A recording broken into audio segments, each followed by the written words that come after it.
Hai Madanesian, senang banget nih bisa ketemu kalian lagi di podcast Around You. Inspiration is all around you. Oke, aku di sini Dwina Marta. Aku yang bakal nemenin kalian selama podcast ini berlangsung. Oke, selama ini kalian pernah nggak sih ngerasain rasanya capek gitu ngejalanin hari-hari itu? Terus kayak cuma bangun, makan, ngerjain sesuatu, makan lagi terus tidur. Gitu aja terus setiap harinya. Kayak belajar, terus kerjaan, ataupun mungkin yang di luar pelajaran kayak pelayanan mungkin. Nah, daripada aku juga pusing sendiri, mending kita sekarang langsung ngobrol aja sama narasumber yang ada di sini. Oke, halo Kok. Halo. Ya, kan katanya ada nih pepatah, tak kenal maka tak sayang. Oke, Kok bisa kenalin diri dulu di sini? Halo, nama gue Ervin dan ya gue alumni dari Maranatha juga.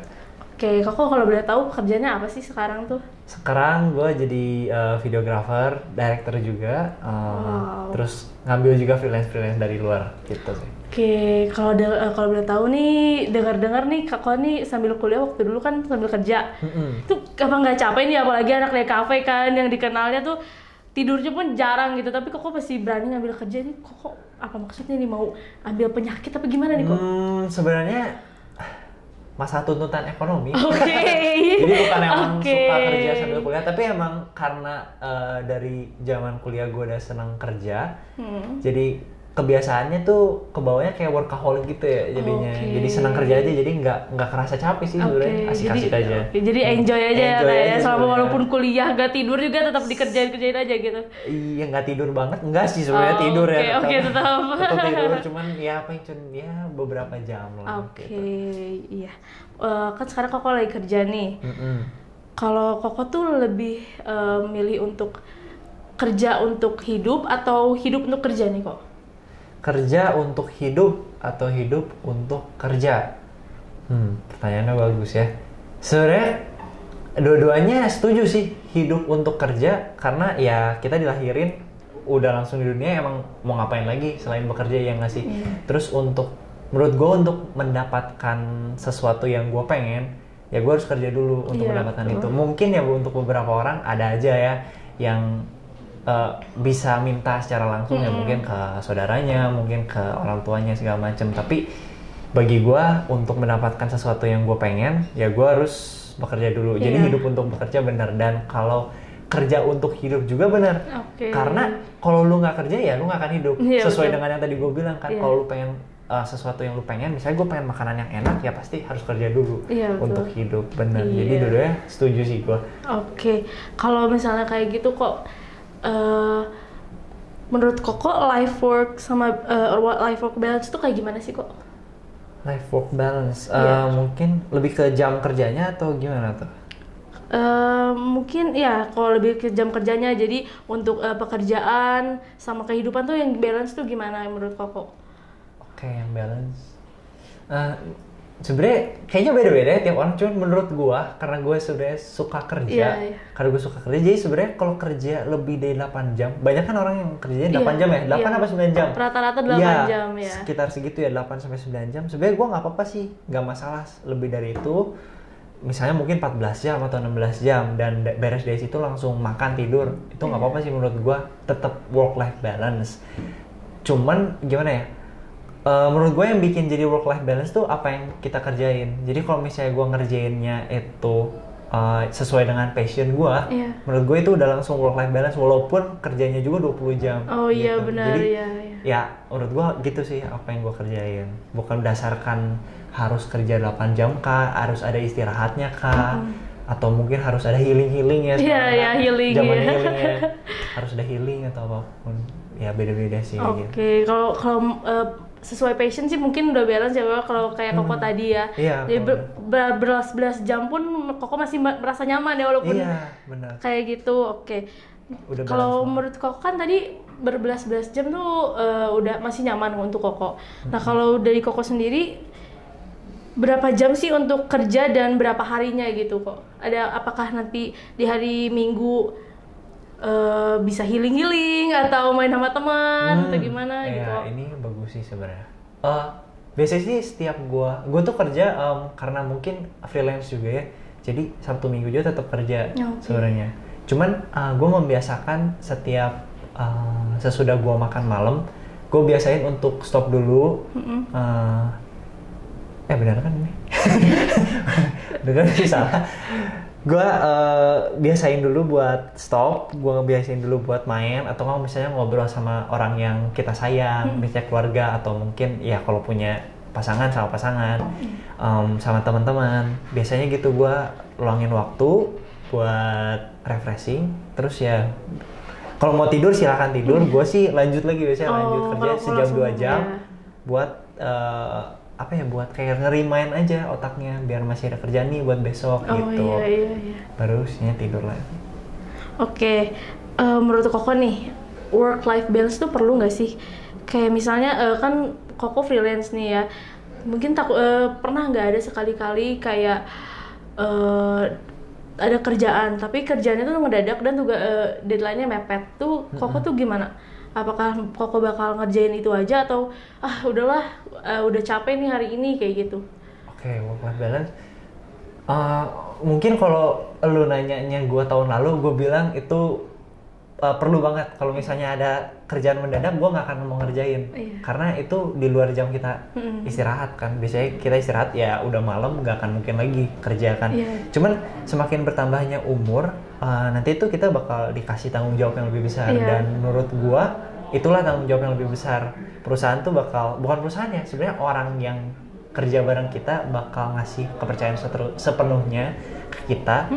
Jadi bakal tahu 24 jam tuh kita bakal ada di sana gitu. Kalau semakin tinggi tanggung jawab ya. Tapi sebenarnya beda-beda juga. Ada yang ngomong kalau misalnya udah jam istirahat nggak boleh nih dikontak lagi. Biasanya itu yang kerja kantoran, yang dari jam 8 sampai jam 5 sore.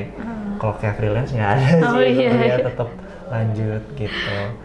BTW kok waktu Koko kuliah kan itu ikut kerjaan orang, udah gitu sekarang jadi direktur gitu kan Kak ya. Nah itu gimana sih Kak? Apakah ngebangun waktu yang sama kuliah itu sama teman-teman atau gimana? Oke, gimana ya? Awalnya sih gue belajar paling pertama tuh ikut ke orang dulu. Jadi emang ada dosen graphic design gue punya teman, kebetulan temennya punya vendor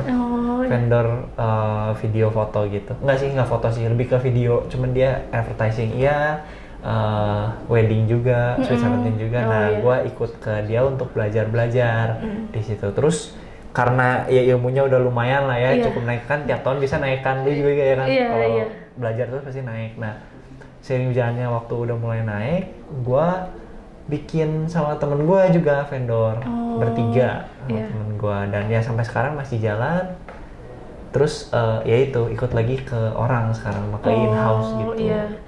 Kalau udah itu lancar gitu Kak selama dari kuliah sampai sekarang berarti ya masih ada ya yang sama teman kuliah itu? Iya, masih ada. Masih lancar. Cuman yang namanya juga pekerjaan pasti kan kalau kita di bidang kreatif nyarinya klien ya banyaknya. Betul. Ada juga sih yang bikin bukan kayak karya sendiri untuk dijual, cuman kita kan nyarinya klien, dan pasti namanya kemarin masa pandemi pasti susah kan, betul, surut, dan ya udah dijalanin aja sampai sekarang. Tapi walaupun di masa pandemi surut juga masih ada kan yang masih lancar? Masih lancar. Ya lumayan lah, kadang turun, kadang naik, kadang nggak ada banget, sampai ya teman-teman juga sempat hilang dulu, sekarang udah mulai baik lagi. Untungnya udah mulai ada lagi lah. Iya, karena sekarang juga pandemi udah mulai membaik ya kayak. Iya, udah boleh buka masker kan ya. Iya. Iya. Oke. Udah gitu aku nanya nih, waktu Koko lagi kayak ruwet banget nih sama kerjaan Koko gitu ya. Udah gitu ada hal-hal yang udah Koko planning nih dari jauh-jauh hari, malah pas hari hanya tuh nggak sesuai. Itu kira-kira tindakan apa sih kok yang Koko ambil kayak gitu? Oke, misalnya gue planning A nih, terus ternyata plan A-nya nggak jadi gitu ya. Iya, betul. Oke, biasanya sih kalau mungkin awal-awal gue pertama-tama kerja, gue emang cuma nyiapin satu plan. Karena gue nggak akan kepikir untuk plan berikutnya. Cuman tapi ya itu bukan dunia ya, sebenarnya kayak itu yang dibutuhin buat nambahin kita ke pengalaman biasanya. Jadi kalau misalnya plan A gagal, ya udah biarin aja. Awal-awal pasti emang orang-orang susah buat sukses, susah buat langsung berhasil gitu punya plan itu. Pasti sempat gagal dulu, baru bisa refleksiin diri. Biasanya gue gitu, refleksiin diri kenapa plan ini bisa gagal, kenapa ya apa ya, kayak mungkin lingkungan nggak mendukung kayak gitu ya. Kita refleksiin diri, biasanya gue refleksiin diri, udah gitu ya nemu plan berikutnya, ya bikin plan B-nya, tapi masih ngejalanin plan A biasa gitu. Oh, jadi plan A-nya tetap diusahain gitu, Tetap. walaupun udah Iya, jauh gitu. Karena biasa gue suka pengen tahu gitu loh. Jadi kayak ini tuh sebenarnya plan A emang beneran gagal atau cuman karena di bagian ini doang gagalnya. Iya, takutnya ada eksternal lain yang justru Iya. nggak tahu, justru itu membuat gagal gitu. Bikin ya kayak. gagal plan A, taunya Iya. ternyata ke yang lain plan A-nya berhasil kan ya why not gitu. Jadi Iya. sebenarnya ya itu lo butuh pengalaman sih, butuh waktu, gak bisa buru-buru kalau Iya, masalah itu. Ya udah. Iya, apalagi kan mungkin sekarang banyak anak muda yang kayak walaupun plan A-nya gagal tuh malah justru jadi kecewa gitu sama diri sendiri gitu. Dari situlah tercipta healing gitu. Iya, itu cerita ini. Iya. Biasanya gitu, apa ya, kayak misalnya gue pengen jadi penyanyi nih, ternyata gue gak masuk audisi, pundung, jadi ganti, healing dulu, udah gue ganti deh gak mau jadi penyanyi. Sebenarnya gak boleh sih. Gue punya apa ya, sedikit prinsip sih dalam hidup gue. Kalau misalnya kita punya sesuatu yang kita pengenin, mau seburuk apapun itu terjadi, mau kita gagal berapa kali, tetap aja jalanin, karena pasti ada waktu dimana bakal kebuka Iya. kesempatan buat kita masuk. Karena mungkin bisa jadi itu karena kita punya plan. Misalnya tadi contohnya sebagai penyanyi, mungkin ada teknik-teknik yang kita nggak tahu awalnya kan. Bener. Terus makanya kita harus coba terus karena ternyata tekniknya kayak gini nih. Ya, nah gitu baru mungkin suatu saat mungkin dia nggak sukses dari audisi. Mungkin banyak juga penyanyi yang justru suksesnya tuh di videoin orang atau apa gitu juga iya, kan ya. Harus banyak jatuh lah sebenarnya. Iya betul. Apalagi kan ya kayak kita masih muda ya. Kalau takut jatuh ya sayang banget sih. Iya. Kalau istilahnya mas sekarang kata orang tua dulu berani gagal. Kalau bisa masa muda tuh ambil gagal sebanyak mungkin biar nanti tua tuh udah punya pondasinya gitu ya kayak. Ambil semuanya aja yang kita pengen nih, misalnya lagi pengen jadi gamer, ambil jadi gamer, pengen jadi videographer, ambil semuanya, ambil, nanti lama-lama ketemu jati diri, ya udah tinggal fokus aja ke jati diri kita. Oke. Kalau misalnya terus Koko nih selama ngejalanin kerjaan gitu, terus kayak aduh gak enak nih tempat kerjanya atau mungkin lingkungannya gitu. Nah itu Koko bakal lanjutin atau pindah gitu kok? Lingkungannya nggak nyaman ya. Faktornya berarti internal di dalam tempat kerjanya ya? Iya. Oke. Kalau misalnya tempat kerjanya nggak enak ya, sejauh ini sih gue tetap stay ya. Oh tetap jadi stay. nggak ada udah deh capek deh gak mau atau cari kerjaan lain aja gitu nggak kok? Iya. Gimana ya? Mungkin karena mungkin pengalaman gue karena gue kerjanya tuh banyaknya di agensi-agensi kecil dan ya gue juga punya prinsip juga kalau misalnya gue kerja tuh gue pengen loyal banget sama si perusahaannya. Jadi kayak anggapannya kalau dia maju tuh ada gue di sampingnya, gue yang ngedorong juga gitu. Jadi kalau misalnya lingkungannya toksik atau apapun, gue tetap maksimalin banget. Cuman ya toksiknya dilihat-lihat ya. Kalau misalnya kayak toksiknya kita tiap hari kerja dibully mah ya keluar lah. Kalau cuma masalah ya ngobrolnya nggak nyambung. Dulu juga awal-awal gitu gue pas masuk agensi yang masih startup, gak nyambung karena umurnya beda 5 tahun sama gue. Otomatis kayak bercandanya beda, gaya ngobrolnya beda, mindset mereka pun beda. Tapi dari situ ya kita jadi tahu kita tuh sebenarnya orangnya tuh seperti apa sih, bisa bergaul nggak sama ini. Jadi gitulah, jadi ngulik-ngulik dan akhirnya dari yang dulu gue pikir ini lingkungannya toksik, jadi nggak toksik gitu sih. Jadi gue tetap jadi Koko mah tetap bertahan aja ya, maksudnya sesuaiin diri juga ya kok ya. Sesuai kondisi. Jadi kalau misalnya ya kalian ada yang ini mah apa anggapannya gimana, kayak aduh tiap hari tuh kerasanya kerja kayak kesiksa banget itu mending keluar sih. Kalau gue masih bisa toleransi. Gitu. Jadi mungkin ada beberapa orang yang mau nyesuaiin dirinya atau kayak mungkin ya udah deh lepas aja gitu. Karena kan mungkin ada orang yang mikir tapi kalau gue keluar nanti susah lagi cari kerjanya. Bener, gitu kan. Gue dulu takutnya gini, kalau gue keluar perusahaannya maju, rugi di gue kan. Jadinya kayak aduh gue udah keluar pengen masuk lagi era banget ini kan, malu banget gue nge-apply lagi gitu kan. Jadi gue tetap loyal aja, tetap loyal. Tapi balik lagi ke kekuatan masing-masing sih kalau kayak gitu. Ada yang misalnya, aduh bosnya marah-marah dikit nggak kuat gitu. Mm-mm. Kalau gue masih kuat, Iya, masih kuat.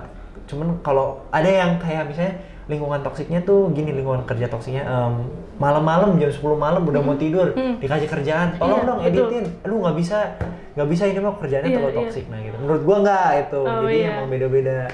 Karena mungkin sesuai passion tadi ya, kok ya balik lagi ke passion mungkin, karena kok kerjanya sesuai passion jadi kayak santai aja lah Iya. gitu ya, karena ya di jalan ini juga happy gitu ya Benar, kok ya. gua kebetulan seneng juga sama kerjaan gua, jadi ya udahlah nggak apa-apa gitu, Oke. bawa refreshing aja gitu.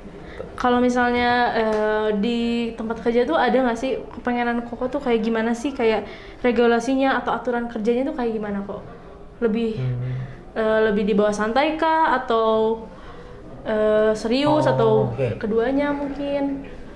Di bawah santai atau serius ya? Gue sih lebih senang santai ya sebenarnya, jujur. Kalau bisa sih, gue biasanya terbiasa sama hal ini kalau di kantor gue yang sekarang. Se-fleksibel mungkin, bebas lu mau ngerjain kapan aja. Jadi kayak kalau lu baru misalnya tidur jam 9 malam nih, jam 3 subuh bangun buat ngerjain, itu nggak apa-apa. Iya. Yang penting saat deadline lu beres. Nah itu gue sukanya kayak gitu, jadi ya bebas, lu mau jam 10 pagi pun belum kerja juga nggak apa-apa. Cuman Iya. balik lagi beda-beda, nggak semua kantor bisa kayak gitu kan. Cuman gue sukanya kayak gitu. Oke, kalau dari Koko sendiri ada nggak sih tips dan triknya buat anak-anak Maranation nih yang lagi nonton? Apa sih yang harus dilakuin dan apa yang nggak boleh dilakuin untuk menyeimbangkan work-life balance ini? Oke, jadi yang perlu dilakuin sih sebenarnya buat kalian Maranation. Maranation. Maranation Iya, Maranation. betul. Maranation pasti muda-muda kan. Harusnya sih muda-muda ya, Harusnya sih kayak muda-muda ya. karena Ya, anak kuliahan nih. Pasti masih seumuran 20 sampai 30 lah ya. Iya. Range Maranation, buat para Maranation ya, kalau misalnya kalian masih muda, cobain aja semua, cobain apa yang kalian pengen, cobain, jangan takut sama sesuatu, jangan takut. Sekarang kan media sosial banyak ya yang ngomong kayak kalau lu jadi ini berakibatnya ini, kalau lu ngerjain ini kurang ada ininya lah, apanya, pokoknya negatifnya tuh banyak banget sekarang di media sosial. Gak usah dipikirin dan kerjain aja. Kalau misalnya kalian gagal itu bagus, justru ngebangun diri kalian masing-masing, dan ya pasti jadi nemu sendiri jati diri kalian buat menuju ke goals kalian gitu. Oke. Dan yang jangan dilakuin, udah ya tadi ya, jangan dilakuin ya. Jangan takut ya. Jangan dilakuin, jangan takut. Jangan takut. Udah, yang dilakuin udah coba aja semuanya, pokoknya intinya jangan takut gagal, pokoknya itulah. Iya, oke. Kok dari tadi kita udah panjang ngobrol nih ya, udah kesana kesini. Aku kalau boleh tahu nih, Koko nih angkatan berapa sih di kafe? Aku tuh angkatan 17. 17. Boleh Baru ceritain banget nggak kok 17. pengalaman selama di kafe itu gimana sih sampai sekarang Koko punya direktur sendiri gitu, jadi direktur? Pengalamannya berarti dari awal kuliah gini atau gimana? Iya, Dari awal masuk gitu. Gak ada pola pembelajaran apa nih yang Koko dapat selama di Maranatha ini sampai lulus, sampai udah punya itu sendiri? Oke. Apa gue jelasin garis besar aja nggak apa-apa ya? Iya, Jadi garis boleh. besar dari kuliah kayaknya ya. Iya, Karena kayaknya yang nonton gak cuma Maranation doang Iya, ya, bisa juga betul. orang-orang luar ya. Iya. Jadi sebenarnya gue sebenarnya dulu jujurnya kurang suka yang namanya kuliah. Karena lingkungan sekolah gue juga banyak banget yang nggak setuju kalau kuliah itu bagus buat pekerjaan, karena orang-orang juga bilang nggak perlu kuliah juga bisa jadi orang sukses. Iya. Banyak banget kan yang ngomong bisa jadi orang.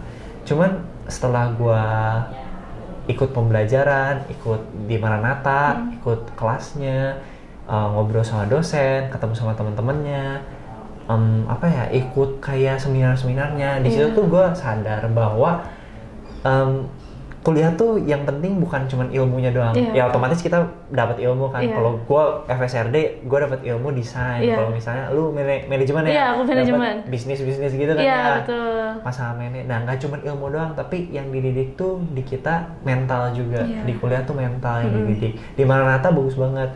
Gue tuh diajar dari yang introvert banget, gue nggak bisa ngobrol sama orang kayak gitu, gue nggak Iya. bisa, apalagi depan kamera, takut banget jujurnya.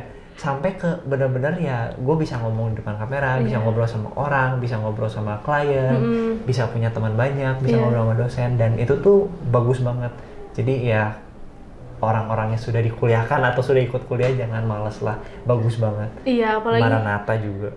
Tadi Koko juga kan belajar tuh awal-awal dari temennya dosen ya kok ya tadi yang Iya benar ya. sampai bisa ngebangun itu sendiri sama teman-teman. Iya. Justru dari kuliah juga punya relasi ya kayak. Iya. Jadi kita juga mungkin justru temannya teman bisa jadi klien atau apa segala macam. Benar. Biasanya orang yang baru lulus tuh mikirnya, kuliah mah kayak sekolah. Iya. Ya, cuman belajar lagi. Tapi kalau misalnya gue bongkar ya ini kuliah tuh nggak cuma belajar doang, malah lebih banyak mainnya deh. Kerasa lebih banyak main, lu dapat koneksi banyak banget, bisa ngobrol sama orang-orang yang belum pernah ketemu di sekolah dan ya mental lu akan menjadi lebih dewasa. Iya betul. Dan iya gue senang banget sih ada di Maranatha. Masuk banget circle-nya. Iya. Ketemu kadang aku juga ngerasain kadang ke sekolah tuh orang-orang cuma lempeng aja. Ternyata kalau pas masuk kuliah tuh banyak orang yang unik-unik banget ternyata. Dari sifatnya, dari prinsipnya, mindsetnya unik-unik banget itu. Jadi kuliah tuh yang bilang mungkin gak perlu kuliah karena bisa jadi orang juga. Ya, tapi di kuliah juga bisa cari relasi, bisa cari pengalaman. Iya benar. Mereka nggak salah kuliah bisa jadi orang benar, tapi dengan adanya kuliah tuh bisa membantu untuk menjadi bisa lebih memperluas orang juga, ya, mempermudah lah kasarnya shortcut lah. Iya gitu, betul. Ya. Enak banget. Oke, kok kan tadi Koko bilang Koko tuh kerja karena masalah ekonomi ya kok ya. Nah itu bisa diceritain nggak sih kok dari Kokonya tuh gimana sih sampai bisa lanjut kuliah gitu kok? Ya masalah ekonomi ya. Iya sebenarnya itu kerja buat bantu bayar kuliah sih. Cuman kan biasanya kalau misalnya kita masih junior lah ya kasarnya, belum ada pengalaman, ya bayarannya kecil lah ya. Pasti kecil lah, buat bayar nggak akan mungkin bisa. Cuman kebetulan sekali nih, kebetulan banget gua pas di mana waktu itu dapat beasiswa. Beasiswa. Jadi emang ya itu gua seneng banget karena si Maranatha-nya juga mau ngebantu gue dengan beasiswa, jadi ya gue tetap masih bisa berkuliah di sini lah gitu. Oke, jadi kalau kalian mau daftar Maranatha, mau dapat beasiswa, silakan daftar di Maranatha. Ya, tuh banyak program beasiswanya. Iya betul. Apalagi sekarang makin banyak beasiswanya di Maranatha ya teman-teman. Oke, buat teman-teman nih yang mau masuk Maranatha, khususnya di DKV, gimana kok kuliah di DKV? Mantap kan? Mantap. Iya. Jadi silahkan aja daftar di Maranatha, join maranatha.edu, oke ya teman-teman, terima kasih kok udah mau ngobrol-ngobrol di sini. Thank you Semoga apa yang kita share ke teman-teman sekalian juga bisa berguna ya kok ya untuk kedepannya, dan semoga juga kok bisa jadi orang yang semakin diberkati buat orang-orang sekitar ya. Terima kasih ya. Iya, terima kasih kok. Oke, sekian dari episode Around You kali ini. Semoga apa yang telah kita bagikan ini berguna banget nih buat kalian ya. Jangan lupa juga kalian buat subscribe, komen, sama like, sama nyalain lonceng biar tahu kapan kita upload video. Oke, kalau sekarang jadi kita mau closing-an. Jadi sekarang di sini tuh ada gerakannya gitu. Iya, jadi inspiration is all around you gitu, oke? Inspiration is all around you. Iya. Langsung ya. Yuk bareng-bareng ya. Yo. Inspiration is all around you. Bye bye.